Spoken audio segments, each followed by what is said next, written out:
कपड़ा पहनै छो विदेशी। देखै छियो आजकल कपड़ा पहनै छो विदेशी। ऐसैया परदेसी देह गरम लागल बेसी, घरवा में लागल देना एसी। ऐसैया परदेसी देह गरम लागल बेसी, घरवा में लागल देना एसी।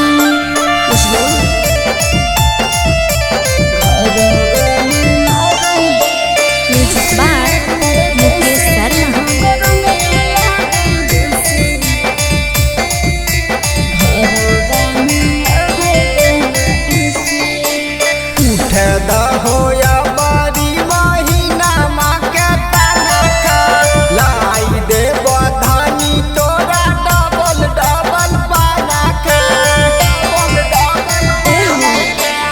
यह बातें कहते कहते बीत गेलो साल हो, पसीनो पछैले किन के दल हो नहीं रुमाल हो। साग सब्जी दूध दही खाना खाइल कर देसी।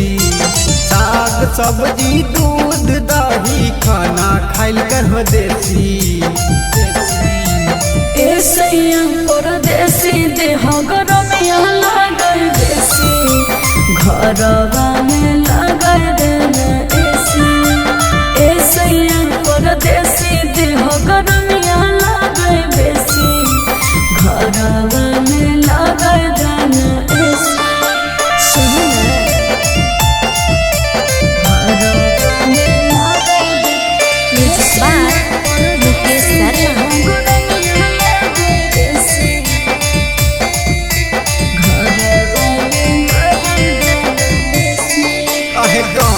खाइल करल कर होला है सुन पियाज रे, लाई दे बागुल कोच किन के धानी तोरा याद है। अमर चंदन बबलो तो छोबारी कन जोश हो, सखो से पिलने ना कहियो हो भोजोश हो। जे कहै छो उहे करबै बात करै छहो कैसी। जे कहै छो उहे करबै बात करै छहो कैसी। ऐसैया परदेसी देह गरम लागल बेसी, घरवा में लागल देना एसी। ऐसैया परदेसी देह गरम लागल बेसी, घरवा में लागल देना एसी। सुनो ना। जय मां कत्यानी रिकॉर्डिंग स्टूडियो, मानसी एक कन्या।